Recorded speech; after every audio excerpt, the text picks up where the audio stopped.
Good morning, folks. Saturday, March 10th. About to head out for a ride, waiting for someone to show up. Just a quick update, I guess. So, well, a quick update because Hammerhead released a quick update on Thursday. The version number is basically 109. All the other numbers remain the same, so 1.4.109.3. Sorry, the Garmin's beeping in the background. The major update, or I guess really probably should be considered a hot fix, is that there was a problem with the lap button. So people were hitting the lap button, which is it's the lower button on the right hand side of the unit. They were hitting that, and it was actually causing the ride to be lost. So it would record for about another minute, and then it would just drop the ride. It sounds like they have that corrected. I did a quick test in my backyard Thursday when the update came out, and it did keep recording after multiple taps of the lap button. So that's good news. The other updates were to supposedly average speed calculation has been updated or corrected, or at least improved. Full disclosure on my part, it looks like I had my wheel circumference set incorrectly. It's very confusing because it's the circumference, and I thought at some point that it was usually you put in the wheel diameter and it kind of calculates that. I've also put new tires on my bike, so I remeasured the wheel circumference and corrected the number. It was off by about 2 inches, so not sure how much that would affect average speed calculations. I think they were off anyways, but probably if I didn't have my wheel circumference set correctly, it contributed to things being incorrect. So part of that maybe have been my fault on past rides, and part of it may have just been the calculations themselves. The other thing they fixed was based on some averages on some heart rate, average heart rate, and then the other update, if I'm remembering correctly, was about the lap average speed, which seems like it would probably have been fixed with general average speed changes, but maybe there's a separate calculation for that. I'm not exactly sure. Probably not going to hit the lap button today because I don't want to lose the ride, and I'd like to see in case that's not fixed, but we'll run the Garmin and the Karoo side by side, and if there's anything interesting to report, then I'll throw up a quick video, maybe with a little summary at the end. If everything is probably the same, then I may just post this, and you'll know based on the fact that there's no update that things went pretty well. Talk to you later.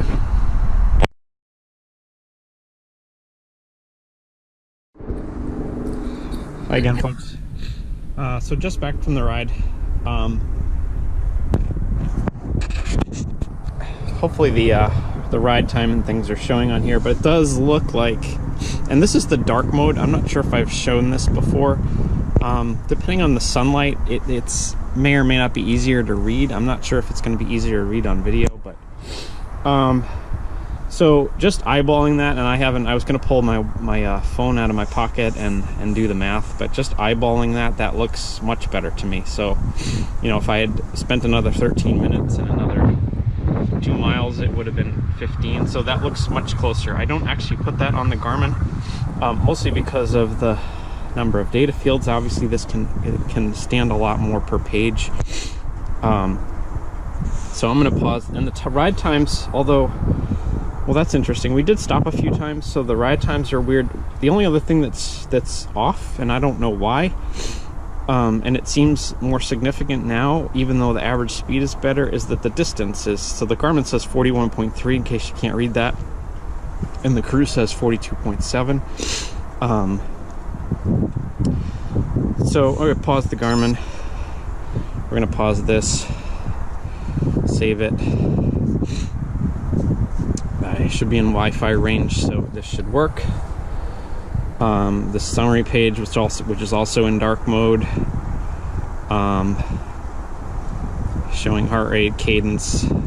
I don't know, the cadence number seems like it's a little low again for some reason.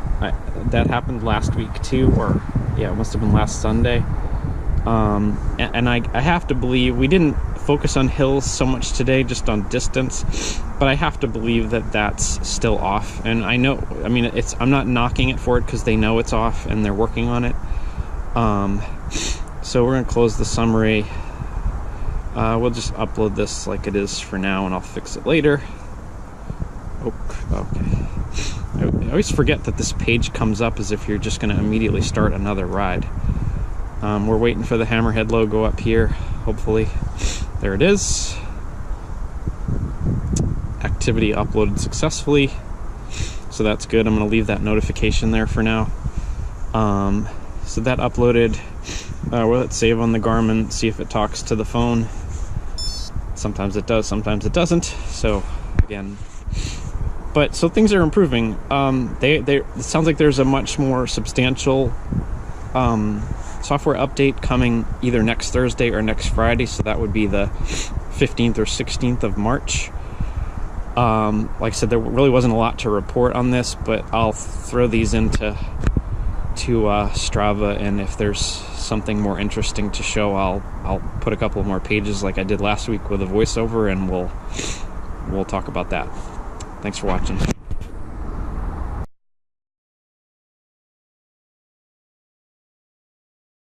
So, the previous pane let you know that this video isn't over, and the reason it's not over is partly because of this screen we're looking at right now. That's my map. That's the recording of my ride. That little purple dot, kind of near that cul-de-sac, that's all I got. So the initial screens looked okay when I completed the ride. The summary screen looked okay. I had looked at the map during the ride, and that was okay. But upon uploading to Strava, and this is actually the file loaded into Golden Cheetah because I deleted the file from Strava, there's no map. So, you know, good news and bad news. I really wanted this video to be over, but it can't be because I have to report that it didn't record the ride again. So this is 2 out of 4 rides where I didn't get a map, or I didn't get, you know, I didn't get a complete fit file, basically. So the initial ride I took was a completely corrupted fit file. This ride is a mostly okay fit file, but no map. So we'll move on to the next screen here. I'm not sure how these are going to show up for you guys in Golden Cheetah, but the purple activity is the Karoo activity, the blue activity is the recorded activity from the Garmin 510. So in most cases, this is actually okay. Duration, time moving is good, even though I didn't have auto pause on. It noted when things had stopped moving. The distance is off by quite a bit though, 1.4 miles or almost 1.5 miles. That seems like a lot to me, and I guess I would attribute that to the fact that I don't know how it was recording distance at all other than by the Garmin speed sensor, because it didn't obviously record a map, or it didn't record data points to allow me to create a map of the activity, so I'm not sure where it's getting the distance from. Most of the other things are okay. They're close. Down in the metrics,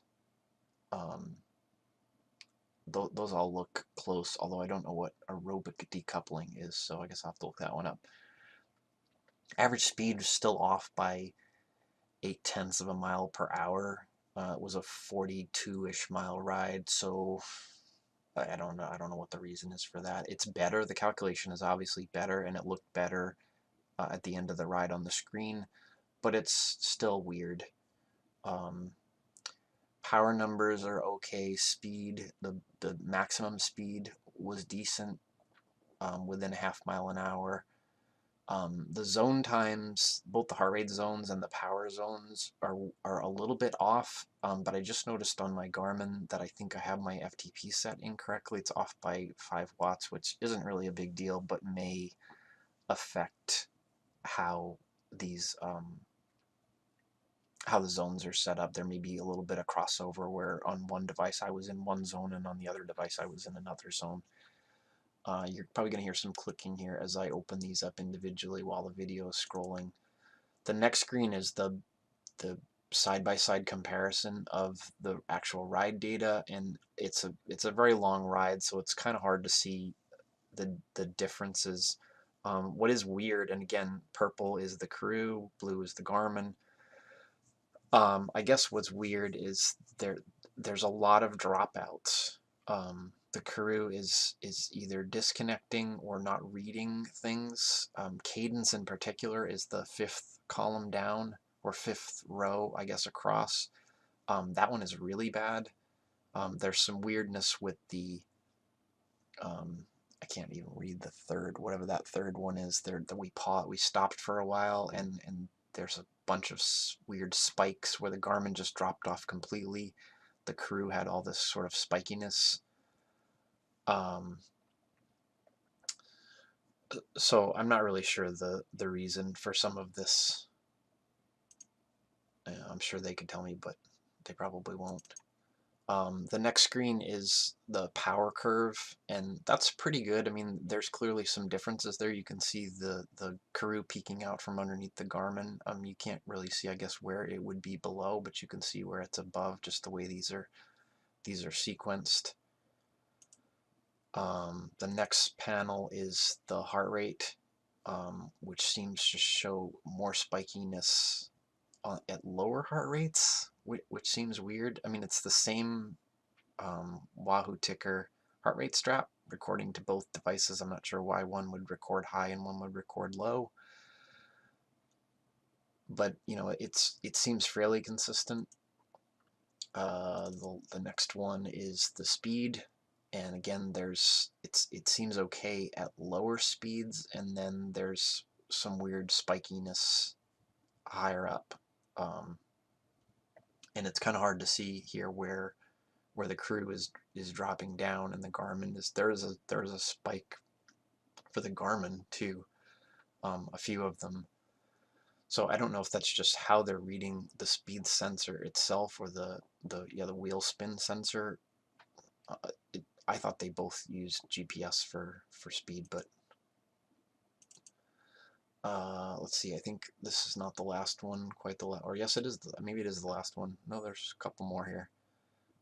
This is cadence, much better, but again, that first slide showed a lot of weirdness in the cadence, a lot more dropping out by the Karoo. And I think that's it. I think that's the last slide. They're a little bit out of sequence as I record this voiceover, but so, you know, sort of good news, bad news, I guess. I mean, I really wanted to report good results. Everything looked fine during the ride. I had viewed the map during the ride. The map was there. The breadcrumb trail, the gray line, was there. But in the end, it obviously didn't record the data points enough to create a map. So I have the file off to someone from the forums who has a fit file fix tool. I'm hoping he can maybe find something and repair it. If not, it's already been sent to Hammerhead, and I'm hoping maybe they'll actually respond back with, you know, what they think happened, if there was possibly something that I had done wrong. I can't imagine I just hit the start button just like I've done all the other 4 rides, and 2 of them have come out and 2 of them have not. So I guess that's it. Thanks for watching.